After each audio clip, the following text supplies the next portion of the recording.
الحمد للہ وکفا والصلاة والسلام علی عبادہ الذین اصطفیٰ خصوصاً علی افضلہم وخاتم النبیین محمد الامین وعلی آلہ وصحبہ اجمعین اما بعد فاعوذ باللہ من الشیطان الرجیم بسم اللہ الرحمن الرحیم لیس البر ان تولوا وجوہکم قبل المشرق والمغرب ولكن البر من آمن باللہ والیوم الآخر والملائکۃ والکتاب والنبیین وآتى المال على حبه ذوي القربى واليتامى والمساكين وابن السبيل والسائلين وفي الرقاب وأقام الصلاة وآتى الزكاة والموفون بعهدهم إذا عاهدوا والصابرين في البأساء والضراء وحين البأس أولئك الذين صدقوا وأولئك هم المتقون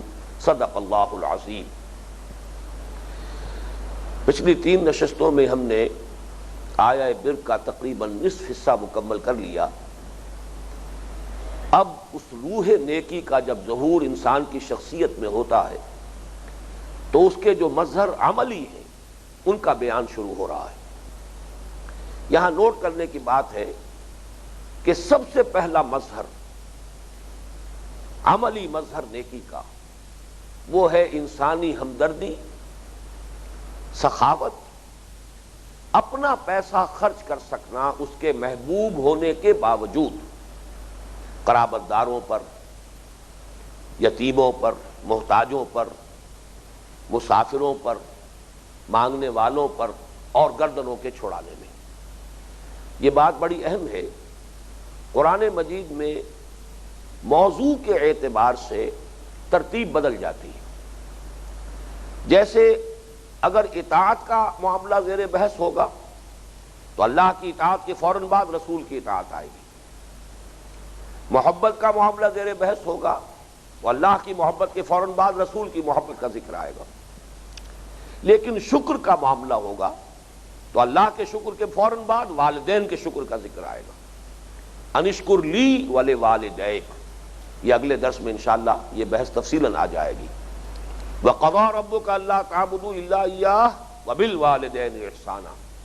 جہاں حقوق کا معاملہ ہوگا تو حقوق سب سے پہلے اللہ کے حقوق ہیں کہ اس کے ساتھ شرک نہ کیا جائے، اور پھر بندوں میں سب سے بڑھ کر اور اولین حقوق والدین کے حقوق ہیں۔ تو گویا کہ عنوان کے اعتبار سے مضامین چاہے بنیادی وہی ہو لیکن ان کی ترتیب بدل جائے گی۔ بالکل وہی معاملہ یہاں ہے کہ اگر تو ارکان اسلام کی بات ہوتی اور جیسے کہ اور دوسرے مواقع پر ایمان کے فوراً بعد نماز اور زکوٰۃ، لیکن یہاں آپ نے دیکھا کہ نماز اور زکوٰۃ کا ذکر مؤخر ہے، اس لیے کہ یہاں بحث ہے نیکی کی حقیقت۔ نیکی کی حقیقت کے اعتبار سے اولین شے، اہم ترین شے، روح نیکی کا مظہر اول وہ ہے انسان میں اس صلاحیت کا موجود ہونا، اس جذبے کا برقرار ہونا کہ وہ کسی کو تکلیف میں دیکھ کر تڑپ اٹھے۔ خنجر چلے کسی پہ تڑپتے ہیں ہم امیر، سارے جہاں کا درد ہمارے جگر میں ہے۔ یہ ہمدردی کا لفظ ہے، ہمدردی یعنی کسی کے درد کو آپ اپنے اندر محسوس کریں۔ اگر یہ حس موجود ہے تو پھر نیکی کی بنیاد ہے۔ نیکی کے لیے گویا کہ جیسے کالمز بنائے جاتے ہیں آج کل، تو دوسری منزل پر سٹارٹر چھوڑ دیے جاتے ہیں۔ گویا کہ روح نیکی کا ظہور اولین جب ہوگا تو اس کا سٹارٹر جو ہے وہ انسانی ہمدردی کا جذبہ ہے۔ اس میں ایک بات نوٹ کر لیجئے کہ علی حبہ کا ترجمہ بعض حضرات کر دیتے ہیں، حبہ میں جو ضمیر مجرور ہے اس کو اللہ کی طرف راجع کر کے کہ وہ مال خرچ کریں اللہ کی محبت پر، اللہ کی محبت میں، اللہ کی رضا جوئی کے لیے۔ یہ بات صحیح نہیں ہے، وہ اصلاً تو بات صحیح ہے لیکن وہ بات تو در حقیقت زیر بحث آ چکی ہے۔ وَلَٰكِنَّ الْبِرَّ مَنْ آمَنَ بِاللَّهِ، موٹو تو طے ہو چکا۔ وہ نیکی ہی نہیں جو اللہ کے لیے نہ کی جا رہی ہو، وہ تو گویا کہ اب اس کو دوبارہ اس کے اعادے کی ضرورت ہے ہی نہیں۔ پھر یہ کہ حرف جار جو ہے اعلیٰ، یہ کسی شے کی مخالفت کے لیے آتا ہے، کسی شے کے حق کے لیے نہیں آتا۔ القرآن حجت لک او علیک، قرآن یا تمہارے حق میں حجت ہے یا تمہارے خلاف حجت ہے۔ تو علی کا لفظ آتا ہے کسی کے مخالف ہونے پر. تو علی حب ہی سے مراد ہے کہ مال انسان کو طبعاً محبوب ہے. سورہ آل عمران کی وہ آیت بڑی عظیم ہے. زین للناس حب الشہوات من النساء والبنین والقناطیر المقنطرۃ من الذہب والفضۃ والخیل المسومۃ والانعام والحرث. انسان کے اندر ان چیزوں کی محبت طبعی طور پر ڈال دی گئی. اس محبت نہ ہوتی تو یہ جو ہمارے تمدن کے ہنگامے ہیں یہ ہوتے ہی نہ, یہاں کی رونقیں ہوتی ہی نہ.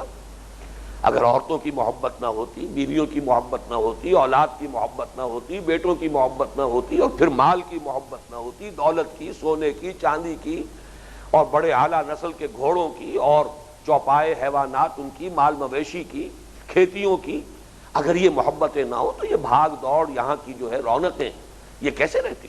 یہ اللہ نے یہ محبتیں انسان میں ڈال دی. تو اعلی حب ہی سے مراد ہے اس طبعی محبت کے علی الرغم, اس کے باوجود وہ مال خرچ کر سکیں. اور اسی کے لیے مثال ہے در حقیقت, چونکہ اس آیت مبارکہ کا یہ حصہ جو ہے اس کی نظیر, اس کا مثنیٰ قرآن مجید میں سورہ آل عمران کے اندر آپ کو ملے گی, اور وہ چوتھے پارے کی پہلی آیت ہے. لن تنالوا البر حتى تنفقوا مما تحبون, سورہ آل عمران کی آیت نمبر 92. مما تحبون, تم نیکی کے مقام کو حاصل کر ہی نہیں سکتے جب تک کہ خرچ نہ کرو وہ شے جو تمہیں پسند ہے. پسندیدہ چیزوں میں سے اللہ کی راہ میں خرچ کر سکنا تب ہے نیکی کا معاملہ.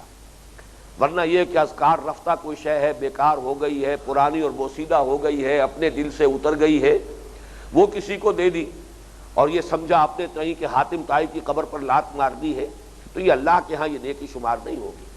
یہ تو تم نے اپنا گاربیج ہے کہ جو گھر سے باہر نکال دیا ہے وہ نکالنا ہی تھا. لن تنالوا البر حتى تنفقوا مما تحبون, یہ مما تحبون سے بھی ثبوت ملتا ہے کہ وآت المال علی حبہ میں مراد کیا ہے, مال کی محبت کے علی الرغم انسان مال خرچ کر سکے. رشتہ داروں پر, یتیموں پر, محتاجوں پر, مسافروں پر, مانگنے والوں پر, اور گردنوں کے چھڑانے میں. یہاں یہ بات نوٹ کیجئے کہ یہ خود حضور صلی اللہ علیہ وسلم کی ایک حدیث سے بھی واضح ہوتا ہے کہ جس شخص میں یہ جذبہ نہیں ہے وہ کل خیر سے محروم ہے. من یحرم الرفق فقد حرم الخیر کلہ. یہ میں سمجھتا ہوں کہ اتنا کیٹیگوریکل سٹیٹمنٹ ہے کہ اس کے بعد مجھے مزید کچھ وضاحت میں کہنے کی ضرورت نہیں. جو شخص دل کی نرمی سے محروم ہو گیا وہ کل کے کل خیر سے محروم ہو گیا. کٹھور دل انسان کسی کو تکلیف میں دیکھے, مصیبت میں دیکھے, اگر ایک شکل یہ بھی ہو سکتی ہے کہ انسان کوئی مدد نہ کر سکتا, خود تنگ دست ہو, جیسے کہ سورہ بنی اسرائیل میں فرمایا وَإِمَّا تُعْرِضَنَّ عَنْهُمُ ابْتِغَاءَ رَحْمَةٍ مِّن رَّبِّكَ تَرْجُوهَا فَقُل لَّهُمْ قَوْلًا مَّيْسُورًا. اگر تم خود منتظر ہو رحمت خداوندی کے, یہ استعارہ ہے کہ خود تم تنگ دست ہو, تب بھی یہ ہے کہ جو تمہارے قرابت دار ہوں, جو تم سے مدد کے طالب ہوں, بات ان سے نرمی کے ساتھ کرو. یہ بھی ایک تمہاری طرف سے اچھا رویہ ہو جائے گا. کم سے کم جھڑکو نہیں انہیں, سخت انداز اختیار نہ کرو, معذرت کرو, عذر کرو, اپنی مجبوری پیش کر دو, معذرت طلب کر لو, لیکن یہ ہے کہ جھڑکنے کی اجازت نہیں. بہرحال من یحرم الرفق فقد حرم الخیر کلہ, جو شخص دل کی نرمی سے محروم ہوا وہ کل کے کل خیر سے محروم ہو گیا. اور وہ آیت لن تنالوا البر حتى تنفقوا مما تحبون, تم نیکی کے مقام کو یہاں پہ نوٹ کیجئے, وہی لفظ بر ہے. لن تنالوا البر, نہیں پہنچ سکتے نیکی کے درجے کو جب تک کہ تم خرچ نہ کرو ان چیزوں میں سے جو تمہیں محبوب ہو, تمہاری اپنی پسندیدہ. اس سے جو نتیجہ میں نکال رہا ہوں, اگرچہ بظاہر وہ الفاظ آپ کو شاید سخت معلوم ہوں, لیکن میں سمجھتا ہوں کہ بالکل منطقی نتیجہ ہے. لا بد من, یہ وہ اس کا نتیجہ ہے کہ جس سے کوئی رستگاری نہیں ہے. جو شخص دل کا کٹھور اور بخیل ہے وہ عالم ہو سکتا ہے, عابد ہو سکتا ہے, مفسر ہو سکتا ہے, مفتی ہو سکتا ہے, محدث ہو سکتا ہے, سب کچھ ہو سکتا ہے, مگر نیک نہیں ہو سکتا. نیک ہونا شے دیگر ہے, یہ بالکل دوسری بات ہے. یہاں بحث ہو رہی ہے نیکی کی. لیس البر ان تولوا وجوہکم قبل المشرق والمغرب ولکن البر من آمن, اور اسی میں یہ بات آئی سامنے کہ مظہر اولین جو ہے، سب سے پہلا مظہر روح نیکی کا، وہ انسان کے اندر اس خیر کا یہ جذبہ، انسانی ہمدردی کی یہ بنیاد، خدمت خلق کا یہ مادہ، لوگوں کی تکلیف کو خود محسوس کرنا، ان کے درد کو اپنے اندر محسوس کرنا، اور جو کچھ اس کے ازالے کے لیے اور اس کو دور کرنے کے لیے انسان کر سکتا ہو اس کا کر گزرنا، یہ اس کا سب سے پہلا تقاضا ہے۔ اس کے ضمن میں ایک حدیث قدسی بھی آئی ہے، بڑی پیاری حدیث ہے، کہ اللہ تعالیٰ کہے گا قیامت کے دن کہ اے میرے بندے، میں نے تجھ سے کھانے کو مانگا تھا، میں بھوکا تھا، تو نے مجھے کھلایا نہیں۔ انسان کہے گا پروردگار تو اس سے پاک ہے کہ تجھے بھوک لاحق ہو اور تو کوئی کھانے پینے کا محتاج ہو۔ اللہ فرمائے گا کہ میرا وہ فلاں بندہ جو بھوکا تھا، اس نے تیرے سامنے دست سوال دراز کیا تھا، وہ میں ہی تو تھا۔ یعنی سائل کی آستین سے نکلنے والا ہاتھ حقیقت کے اعتبار سے اس کا نہیں، اللہ کا ہاتھ ہے، اور اس کو اگر کسی نے ٹھکرا دیا ہے تو گویا کہ وہ اللہ کو ٹھکرا رہا ہے۔ بلکہ اس سے بھی زیادہ سخت الفاظ آئے اس کے بعد، اے میرے بندے میں ننگا تھا، میں نے چاہا کہ تو میرا تن ڈھانپ لے، تو ڈھانپ سکتا تھا، تجھے میں نے اتنی وسعت دی تھی، تیرا امتحان لے رہا تھا، میں ننگا تھا، لیکن تو نے انکار کیا۔ انسان پھر وہی کہے گا پروردگار تو اس سے پاک ہے، اعلیٰ ہے، عرفہ ہے، منزہ ہے کہ تجھے کوئی عریانی لاحق ہو۔ اللہ فرمائے گا میرا فلاں بندہ، اس کے پاس تن ڈھانپنے کے لیے لباس نہیں تھا، اس نے تجھ سے سوال کیا تھا، وہ میں ہی تو تھا۔ تو یہ ہے در حقیقت اس معاملے کی اہمیت، اس کو اچھی طرح سمجھ لیجئے۔ اب اس میں ذرا گہرائی میں جائیے۔ یہ جو 6 مستحقین جو بیان ہوئے ہیں، ان میں جو ترتیب ہے وہ بڑی اہمیت کی حامل ہے، بڑی فطری ترتیب۔ سب سے پہلا حق انسان پر جو ہے وہ اپنے قرابت داروں کا ہے۔ یہ در حقیقت سوسائٹی کی تنظیم کے لیے بڑا بنیادی اصول ہے، الاقرب فالاقرب۔ پہلے جو قریب ترین ہے وہ مستحق ہے، آپ اس کے ساتھ اس نے سلوک کریں، پھر اس کے بعد جو اس سے قریب تر ہے، پھر اس کے بعد جو اس سے قریب تر ہو۔ یہ الاول فالاول اور الاقرب فالاقرب۔ جیسے یہ دعوت و تبلیغ میں یہ تدریج ضروری ہے، اسی طرح خیر اور نیکی اور خدمت خلق کے اعتبار سے بھی یہ تدریج ضروری ہے، اور یہ تدریج اللہ نے مقرر کی ہے۔ ہوتا کیا ہے بسا اوقات کہ ہو سکتا ہے کسی شخص کے اپنے حقیقی بھائی کی کوئی بیوہ اور اس کے یتیم بچے موجود ہوں، ان کی تو وہ مدد نہ کرے، ان کی سرپرستی نہ کرے، اور دور دراز جا کر اس نے اپنے کوئی خیرات گھر کھول دیے ہوں اور لنگر جاری کر دیے ہوں، تو اس کا اگر تجزیہ کریں گے یہ کیوں ہو رہا ہے ایسا، اصل میں معلوم ہوگا کہ اس بھائی سے کوئی پرخاش تھی، کوئی شکوہ یا شکایت تھی، یا وہ اپنی اس بیوہ بھابھی سے کوئی شکایت ہے، کوئی شکوہ ہے، اس نے فلاں وقت یہ کہا، اس نے فلاں وقت ہمارے خلاف یہ کیا تھا۔ گویا کہ یہاں اپنا نفس آڑے آ رہا ہے، جبکہ شرط کیا ہے؟ اس کی بہترین حدیث وہ ہے، من احب للہ وابغض للہ واعطى للہ ومنع للہ فقد استقبل الایمان۔ جس نے کسی سے محبت کی تو اللہ کے لیے کی، کسی سے بغض رکھا تو صرف اللہ کے لیے رکھا، اس لیے رکھا کہ اللہ کو اس سے بغض رکھنا پسند ہے، کسی کو کچھ دیا تو اس لیے دیا کہ اللہ کو اس کا دینا پسند ہے، اللہ چاہتا ہے کہ اس کو دیا جائے، اور کسی سے کچھ روکا تو اس لیے روکا کہ اللہ کو پسند ہے کہ اس کو روکا جائے، اس کو نہ دیا جائے۔ اگر یہ موٹو جو ہے ان تمام چیزوں میں، محبت اور بغض اور دینا اور روکنا، اس میں اصل فیصلہ کن جو ہے اگر للہیت نہیں ہے تو معلوم ہوا کہ وہ پھر بیکار بات ہے۔ ہاں یہ للہیت پوری ہو جائے فقد استکمل الایمان، اس شخص نے اپنے ایمان کی تکمیل کر لی۔ یہ بھی گویا کہ جو بحث ہم مکمل کر چکے تھے پچھلی نشست میں، یہ مزید اسی کی توثیق ہو گئی کہ نیکی کے لیے اصل اہم شے، فیصلہ کن شے وہ ایمان ہے، کہ جو اصل موٹو فراہم کرتا ہے، صحیح محرک عمل اور جذبہ محرکہ دیتا ہے انسان کو۔ تو سب سے پہلے قرابت دار، اس کے بعد یتیم۔ یہ گویا کہ پوری نوع انسانی کی ایک مشترک جو ہے ذمہ داری ہے، جو بھی جن کی بھی سرپرست جو ہے وہ اٹھ گئے ہیں، والد کا سایہ سر سے اٹھ گیا ہے، یتیم جس کے ضمن میں اس حد تک بھی فرمایا ہے کہ انا وکافل الیتیم کہاتین یوم القیامہ، میں اور کسی یتیم کی کفالت کرنے والا قیامت کے دن ایسے ہوں گے جیسے یہ دونوں انگلیاں جڑی ہوئی ہیں۔ قرآن مجید میں خود حضور سے جو خطاب ہوا، فَأَمَّا الْيَتِيمَ فَلَا تَقْهَرْ وَأَمَّا السَّائِلَ فَلَا تَنْهَرْ، تو وہاں پر بھی یتیم کا معاملہ جو ہے وہ بڑی اہمیت کا حامل ہے۔ مساکین، محتاج، اس لفظ کی اصل ہے مسکنت. مسکنت کہتے ہیں کم ہمتی کو. ضربت علیہم الذلۃ والمسکنۃ وباؤوا بغضب من اللہ. دیکھنے میں بظاہر ایک شخص صحت مند نظر آ رہا ہے، لیکن جسے آج کل ہم کہتے ہیں نیورستھینیا کا مریض ہے، اعصاب ڈھیلے پڑ چکے ہیں، ہمت نہیں رہی، اندر سے ہمت جواب دے چکی ہے، اندر سے آدمی ٹوٹ پھوٹ گیا ہے. ویسے دیکھنے میں صحیح سالم نظر آ رہا ہے، جیسے فالج کا مریض ہے، آخر لیٹا ہوا ہے، نظر آ رہا ہے صحیح سالم ہے، اس کے تمام اعضاء صحیح ہیں، بالکل درست ہیں، لیکن یہ کہ اندر کہیں کوئی ایسی جو ہے وہ خلل واقع ہوا ہے اعصابی نظام میں کہ وہ ہاتھ صحیح ہونے کے باوجود جنبش نہیں کھا رہا.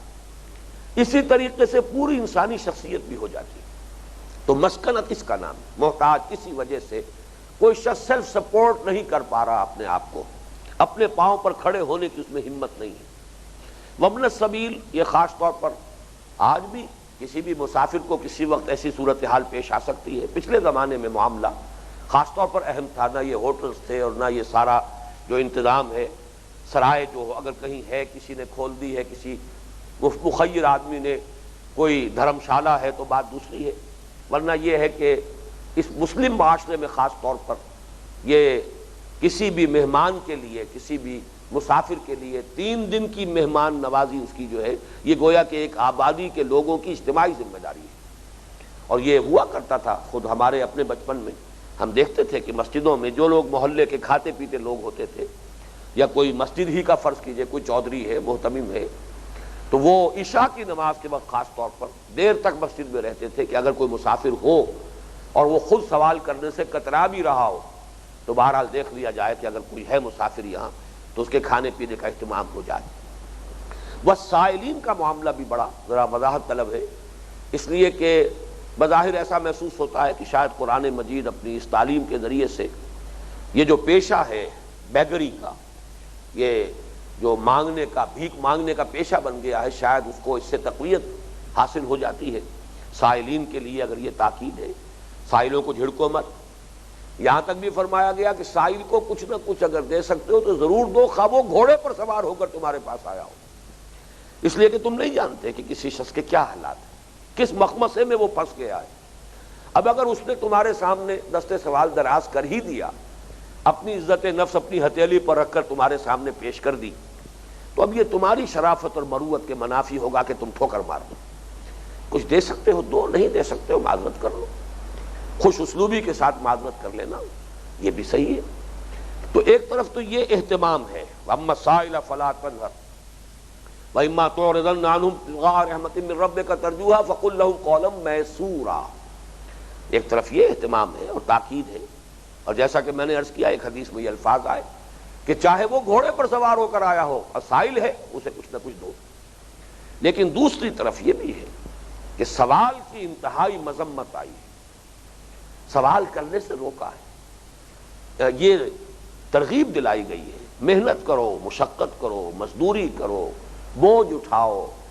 جیسے کہ ایک حدیث جو ذرا سے لفظی فرق کے ساتھ آئی ہے حضرت ابو ہریرہ رضی اللہ تعالی عنہ سے، وہ ذرا مختصر ہے لیکن متفق علیہ ہے، بخاری اور مسلم دونوں میں ہے. اور وہی مضمون آیا ہے حضرت زبیر بن العوام رضی اللہ تعالی عنہ، جو یکے از عشرہ مبشرہ ہیں. وحواری الزبیر لکل نبی حواری وحواری الزبیر، میرے حواری ہے زبیر. ان کی روایت ہے جس میں آیا ہے کہ تم میں سے کسی شخص کے لیے یہ بہتر ہے کہ وہ رسیاں لے پہاڑ پر جائے، لکڑیاں کاٹے، لکڑیوں کا گٹھا پیٹھ پر لاد کر لائے اور اسے بیچے، اور اس سے وہ اپنی عزت نفس کو بچائے. اللہ تعالیٰ جو ہے اس محنت کے ذریعے سے اسے اس سے محفوظ رکھے کہ وہ کسی کے سامنے دست سوال دراز کرے، پھر چاہے تو وہ شخص اسے کچھ دے دے اور چاہے تو اس کا ہاتھ جو ہے خالی لوٹا دے. یہ تو دینے والے کے اختیار میں ہے. تو اس خفت سے بچنا جو ہے اس کے لیے محنت کرنا، مشقت کرنا، لکڑیاں کاٹ کر لانا اور اس کا بوجھ اٹھا کر لا کر اور اسے کہیں آبادی میں بیچنا، یہ کہیں بہتر ہے اس سے کہ کسی کے سامنے دست سوال دراز کرو. تو ان دونوں چیزوں کو سامنے رکھیے کہ در حقیقت اس سے ایک بہت ہی بیلنس تعلیم سامنے آتی ہے. سوال کی مذمت بڑے ہی لطیف انداز میں فرمایا، الید العلیٰ خیر من الید السفلیٰ، اوپر والا ہاتھ نیچے والے ہاتھ سے بہتر ہے. اوپر والا ہاتھ دینے والا ہاتھ ہے، نیچے والا ہاتھ لینے والا ہاتھ ہے. اوپر والا ہاتھ بہتر ہے نیچے والے ہاتھ سے، یعنی کیوں نہیں تم دینے والے بنتے، کیوں لینے والے بنتے ہو؟ محنت کرو، مزدوری کرو۔ اور اس کی وہ بہترین مثال میرے ذہن میں ابھی آئی کہ جب حضور نے غزوہ تبوک کے موقع پر عام ایک اعلان کیا کہ اب اللہ کے دین پر بڑا کڑا وقت آن پڑا ہے، جو شخص جو کچھ دے سکتا ہو دے، پیش کرے، جو بھی کوئی شخص تعاون کر سکتا ہے مالی لے آئے۔ اس موقع پر حضرت ابو بکر اپنا کل اثاثہ لے آئے رضی اللہ تعالیٰ عنہ، حضرت عمر جو بھی کچھ ان کے پاس تھا اس کو نصفین میں تقسیم کر کے اس کا آدھا جو ہے گھر میں چھوڑا، آدھا لے آئے۔ ایک انصاری صحابی کے پاس کچھ نہیں تھا، مزدور، انہوں نے رات بھر محنت کی، مزدوری کی، ایک باغ میں کنویں سے پانی کھینچ کھینچ کر مشقت کر کے اور باغ کو سینچا۔ صبح کے وقت باغ کے مالک نے کچھ کھجوریں، ظاہر بات ہے کہ تھوڑی نہیں ہوگی، کچھ نہ کچھ 2-4 سیر 5 سیر کھجوریں ان کو دن رات بھر کی اس مشقت کی مزدوری کے طور پر دی۔ اب انہوں نے اس کے 2 حصے کیے، ایک حصہ جا کر گھر میں دے دیا اپنے اہل و عیال کے لیے، یہ تمہارے لیے دن بھر کا راشن ہے، اور وہ نصف جو ہے اس میں سے لا کر حضور کی خدمت میں پیش کر دیا، یہ میری جانب سے، یہ گویا کہ کنٹریبیوشن ہے میری، یہ میری طرف سے پیش ہے۔ اور حضور نے پھر اس کی یہ قدر فرمائی، جبکہ جو منافقین وہاں موجود تھے انہیں فکرے چست کیے، جی ہاں ان کھجوروں کے بغیر تو یہ مہم سر ہو ہی نہیں سکتی، یہ تبوک کی مہم کیسے اس کا ساز و سامان فراہم ہو سکتا ہے جب تک یہ کھجوریں نہ ہو؟ تو مذاق اڑایا، استہزاء کیا، تمسخر اڑایا۔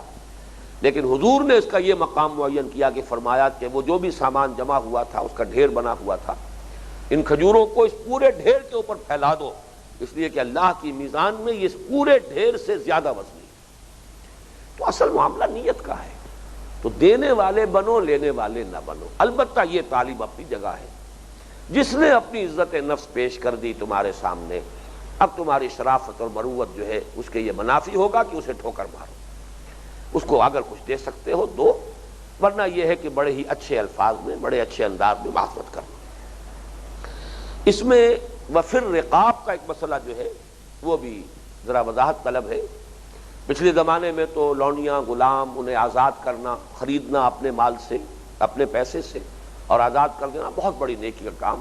فک رقبۃ او اطعام فی یوم ذی مسغبہ، سورہ بلد میں جہاں تذکرہ ہوا ہے کہ ایک تنگ گھاٹی میں سے انسان کو گزرنا پڑتا ہے، اس میں سے گزر کر پھر ایمان لائے، کیا کہنے ہیں، نور علی نور۔ اب وہ ایمان جو ہے پوری بہار اس میں آئے گی، اس کی کھیتی لہلہائے گی، وہ ایمان جو ہے اس کا درخت مثمر ہوگا، اس میں پھل لگیں گے۔ لیکن یہ کہ اگر اس باٹل نیک میں سے انسان نہیں گزرا تو ایمان کا بیج کہیں پڑ بھی گیا دل میں تو وہ نفاق کی برگوبار لائے گا، وہ ایمان کی اصل جو اس کے ثمرات ہیں وہ ظاہر نہیں ہوں گے۔ اگر بخل ہے اندر تو وہاں فرمایا ہے کہ وہ گھاٹی کون سی ہے، فلقتحم العقبہ وما ادراک ما العقبہ فک رقبۃ او اطعام فی یوم ذی مسغبۃ یتیما ذا مقربۃ او مسکینا ذا متربہ۔ تو اس میں اولین شے جو لائی گئی وہاں وہ ہے گردن کا چھڑا دینا، کسی کو، غلام کو، لونڈی کو، کنیز کو۔ اور جیسا کہ آپ کو معلوم ہے حضرت ابو بکر رضی اللہ تعالی عنہ کے فضائل کے دفتر میں سر فہرست یہ شے آتی ہے کہ کتنے ہی غلام تھے، جن میں حضرت بلال بھی ہیں رضی اللہ تعالی عنہ، حضرت ابو فقی ہیں، حضرت زنیرہ ہیں، کنیزیں تھیں متعدد جن پر کہ شدید جو ہے پرسیکیوشن کا معاملہ ہو رہا تھا، شدید جو ہے ان پر تشدد کیا جا رہا تھا۔ اب منہ مانگے دام دیے ہیں ہر ایک کے، جو بھی ان کے آقا اور مالک تھے اس معاشرے کے اعتبار سے، جو مانگا ہے وہ دیا ہے، اور پھر انہیں خرید کر آزاد کیا۔ لیکن یہ کہ آج کل کے زمانے میں اس کی ایک شکل یہ ہے کہ کوئی شخص کسی وقت اگر کسی ایسی صورت سے دوچار ہو جائے، کوئی قرض کے اندر جکڑا گیا، اب اگر آپ 20 میل مدد کریں گے اس کی تو یہ تو ہو سکتا ہے کہ اس کو فاقے سے بچا لیں، لیکن اس بندھن سے نہیں نکل پائے گا وہ جب تک کہ کوئی لمپسم مدد نہ کی جائے اور ایک دفعہ اس جال سے اسے نکال لیا جائے۔ اور یہ چیز ہمارے ہاں ان کمیونٹیز میں بہت نمایاں طور پر موجود ہے، یہ جو مائنورٹی کمیونٹیز ہیں، اسماعیلی ہوں، اسی طرح کی جو اور کمیونٹیز ہیں، ان کے اندر بڑا اہتمام ہوتا ہے اس کا کہ ان کا کوئی ساتھی ہے، کسی کاروبار میں کہیں پھنس گیا ہے، کوئی بہت بڑا اسے نقصان آ گیا ہے، ایک دم دیوالا نکل گیا ہے، کوئی اور ایسی صورت ہے کہ مخمصے میں آ گیا ہے، تو یہ نہیں کہ اب اسے خیراتی بنا دیا جائے مستقل، اور اس کے لیے صرف جو ہے ماہانہ وظیفہ جو ہے صرف اس کے راشن کے لیے، کھانے پینے کے لیے اس کو دیا جائے، بلکہ یہ کہ اس کی ایک یکمشت لمپ سم مدد کی جائے، اس سے وہ اس مخمصے سے نکلے اور پھر وہ ان کی کمیونٹی کا ایک باعزت فرد بن جائے، پھر اپنے پاؤں پر کھڑا ہو جائے، بجائے اس کے کہ مستقل ایک بھکاریوں کی فہرست میں ایک بھکاری کا اضافہ ہو جائے۔ اسے ایک دم نکالو تاکہ وہ پھر اپنے پاؤں پر کھڑا ہو کر آپ کے ہی ساتھ ایک باعزت شہری کی حیثیت اختیار کرے۔ تو یہ بھی گویا کہ وفر رقاب کے ذیل میں آئے گا۔ اب اس میں ایک بات اور نوٹ کر لیجئے، وَآتَ الْمَالَ عَلَىٰ حُبِّهِ ذَوِي الْقُرْبَىٰ وَالْيَتَامَىٰ وَالْمَسَاكِينَ وَابْنَ السَّبِيلِ وَالسَّائِلِينَ وَفِي الرِّقَابِ، کہ یہ جو یہاں پر انفاق اور مال خرچ کرنے کا تذکرہ ہو رہا ہے، یہ انفاق نافلہ ہے، یہ فرض زکوٰۃ کی بات نہیں ہو رہی ہے، اس لیے کہ فرض زکوٰۃ کا ذکر آگے آ رہا ہے، وَأَقَامَ الصَّلَاةَ وَآتَى الزَّكَاةَ، یہ تو بعد میں آئے گا۔ قائم کی اس نے نماز اور ادا کی زکوٰۃ، وہ تذکرہ بعد میں ہے۔ یہی وجہ ہے کہ حضور صلی اللہ علیہ وسلم نے ایک مرتبہ فرمایا صراحتاً، ان فی المال لحقا سوى الزکاۃ، لوگوں یہ نہ سمجھنا کہ مال میں صرف حق جو ہے صرف زکوٰۃ کی حد تک ہے، زکوٰۃ دے کر اب تم بری ہو گئے، فارغ ہو گئے، بالکل سارے حقوق تم نے ادا کر دی۔ ان فی المال لحقا سوى الزکاۃ، نوٹ کرو کہ تمہارے اموال میں زکوٰۃ کے علاوہ بھی حق ہے۔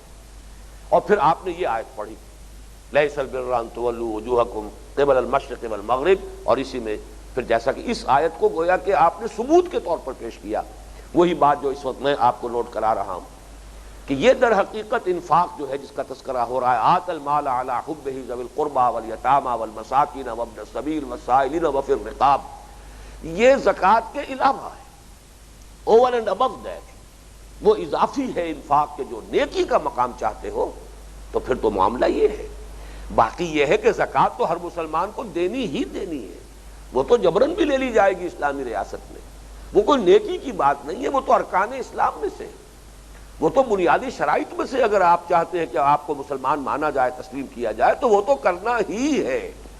اصل میں نیکی کی بحث ہو رہی ہے یہاں، اس اعتبار سے یہاں جو ہے یہ صدقات نافلہ یا انفاق نافلہ کا تذکرہ ہے جو الفاظ مبارکہ میں آیا۔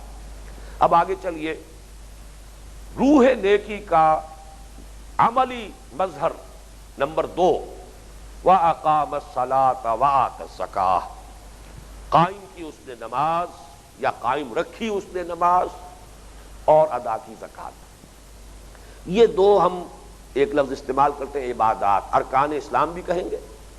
ارکان اسلام میں کلمہ شہادت، نماز، روزہ، حج اور زکوٰۃ، پھر عبادات بھی ہیں، لیکن یہاں اصل میں ان کے ضمن میں کوئی تفصیلی بحث اس وقت اس مرحلے پر ہم نہیں کریں گے۔ یہ ہمارے اس منتخب نصاب میں جب ہم اس کے حصہ سوم میں پہنچیں گے، جس میں کہ انسانی شخصیت کی تعمیر کے لیے صحیح طرز پر سیرت انسانی کی تعمیر اور تشکیل کے جو بنیادی تقاضے اور لوازم ہیں، اس کی جو بنیادی شرائط ہیں، ان کا ذکر آئے گا۔ یہ سورہ معارج میں بھی آئے گا، اور پھر سورہ ہمارے ہاں سورہ مومنون میں جو 18ویں پارے کی جو پہلی صورت ہے، اس کی ابتدائی آیات ہیں 11، یہ ہمارا تیسرے حصے کا سبق نمبر 1 ہوگا۔ وہاں تفصیل سے بحث ہوگی، زکوٰۃ سے مراد کیا ہے، صلاۃ کے لفظی معنی کیا ہے۔ اس اعتبار سے یہاں ہمیں ان چیزوں پر، ان اعتبارات سے گفتگو نہیں کرنی، صرف اس وقت یہ نوٹ کر لیجئے کہ یہ ان دونوں کا تعلق جو ہے اس پوری بحث میں کہاں آ رہا ہے۔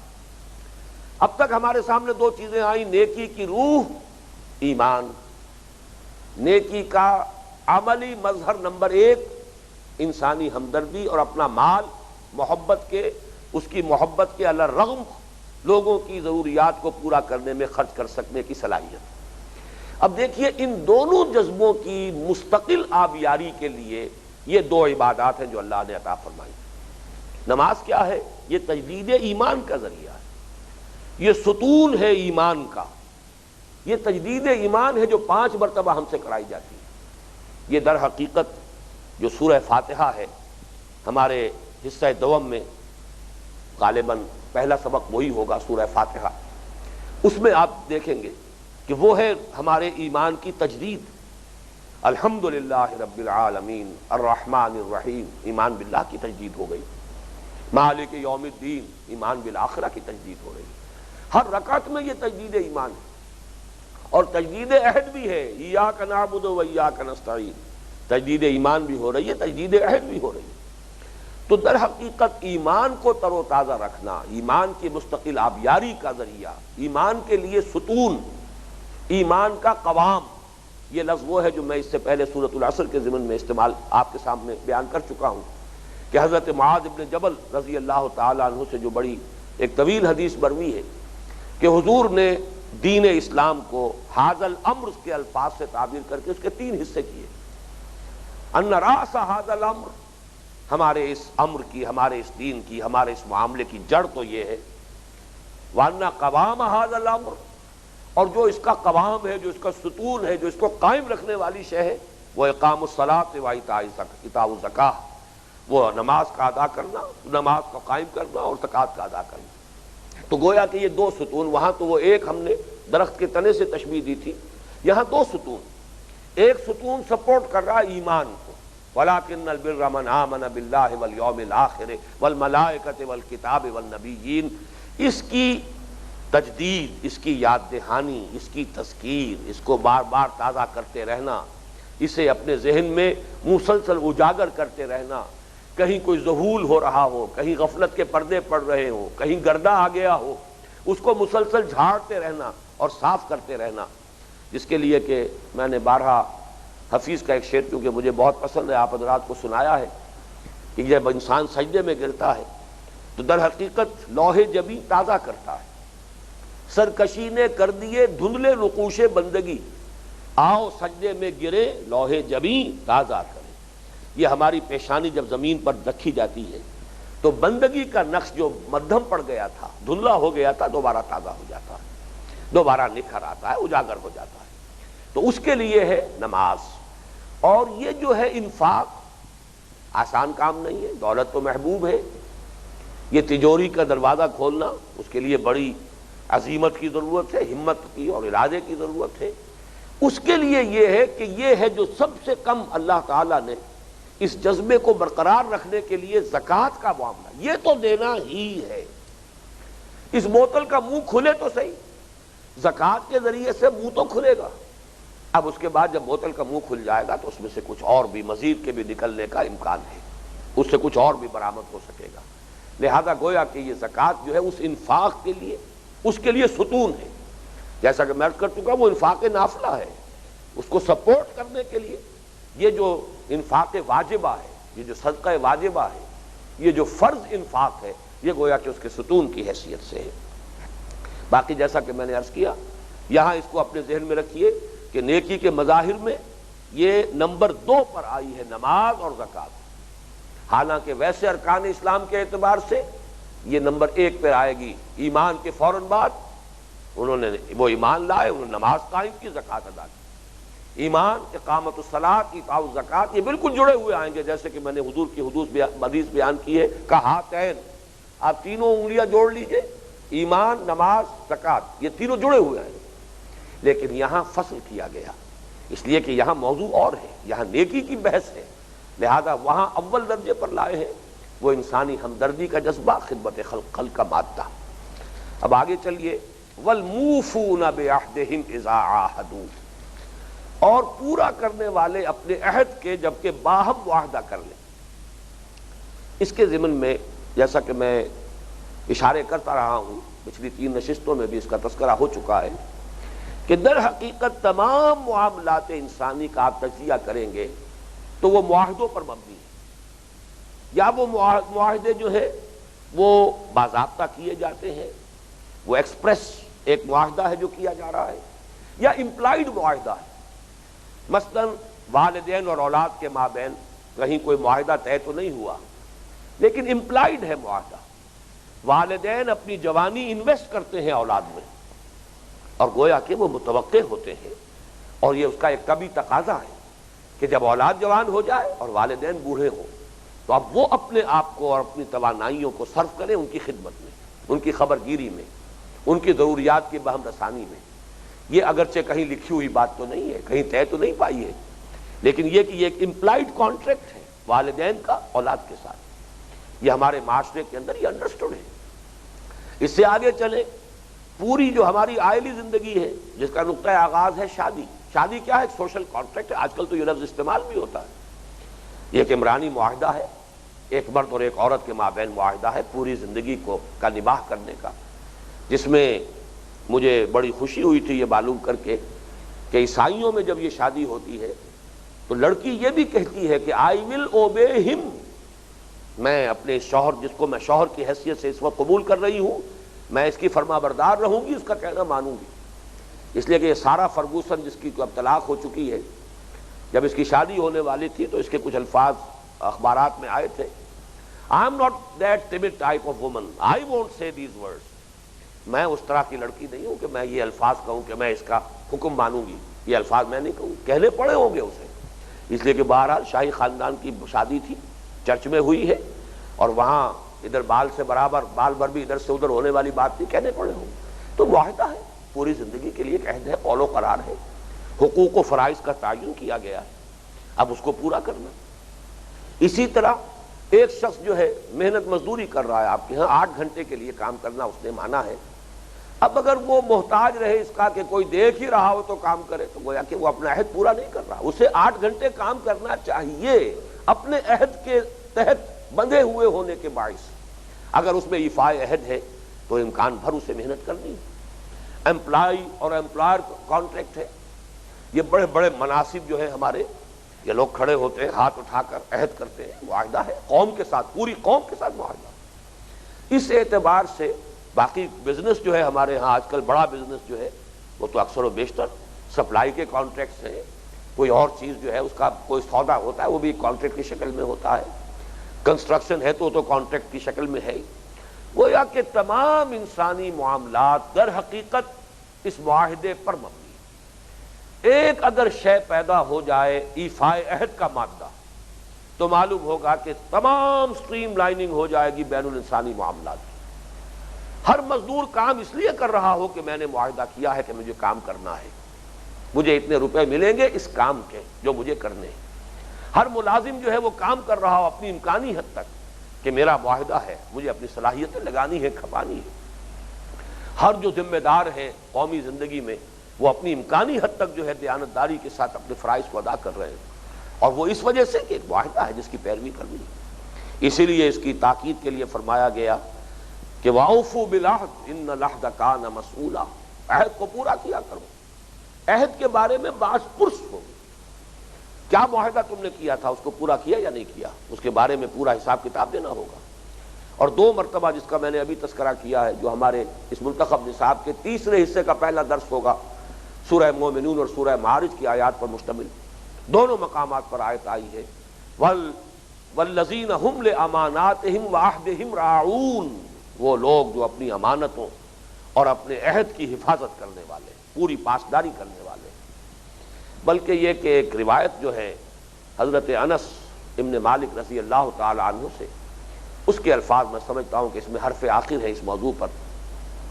وہ فرماتے ہیں کہ قلما خطبنا رسول اللہ صلی اللہ علیہ وسلم الا قال, شاید ہی کبھی ایسا ہوا ہوگا کہ حضور نے ہمیں خطبہ ارشاد فرمایا ہو اور یہ الفاظ اس میں نہ آپ نے ارشاد فرمائے ہو, لا ایمان لمن لا امانت لہ ولا دین لمن لا عہد لہ.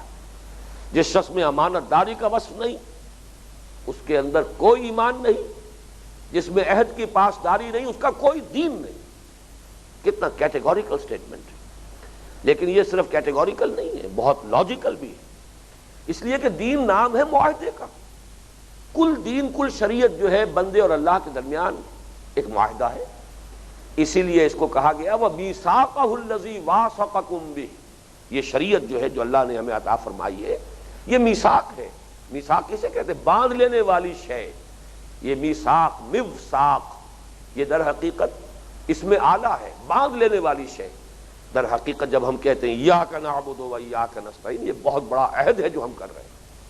اب ظاہر بات ہے جس شخص کے اندر انسانوں کے ساتھ عہد کر کے پورا کرنے کا مادہ ہوگا وہ یقیناً اللہ کے ساتھ بھی عہد کو نبھائے گا. جو انسانوں کے ساتھ چھوٹے چھوٹے عہد جو اور معاہدے کرتے ہیں ان کو پورا نہیں کرتے, وہ اللہ کے ساتھ پوری زندگی کا اتنا بڑا معاہدہ کیسے پورا کریں گے؟ تو لا دین لمن لا عہد لہ, کوئی دین نہیں اس شخص کا جس کے اندر عہد کی پاسداری نہیں.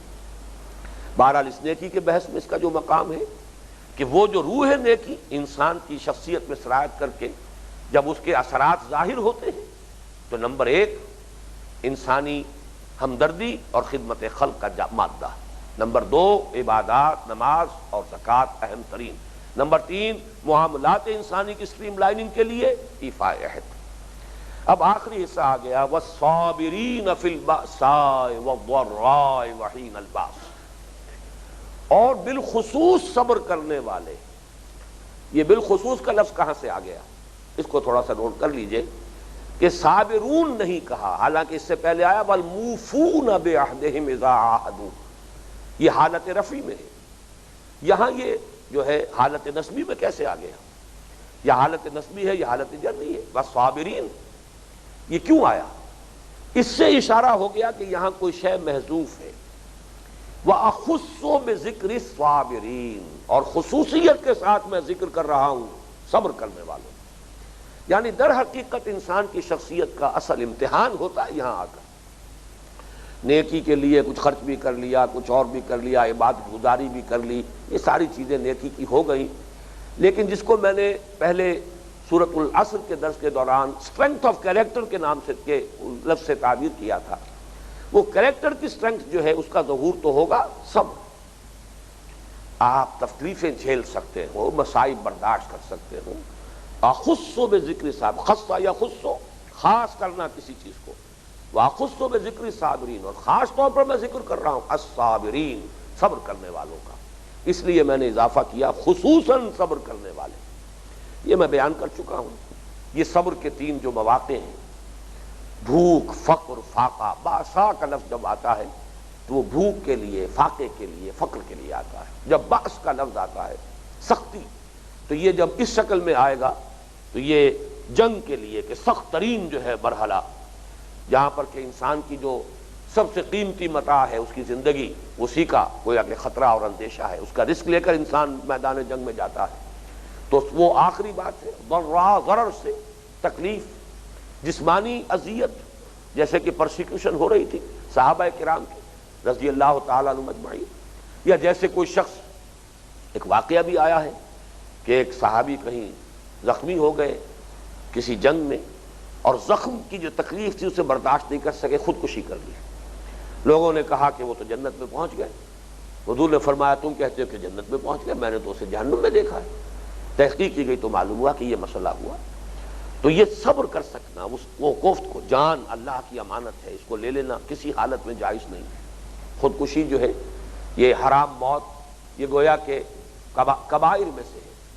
تو صبر کرو، جھیلو، جب تک اللہ جان باقی رکھنا چاہتا ہے تمہارے جسم میں، اس کی رضا پر راضی رہو۔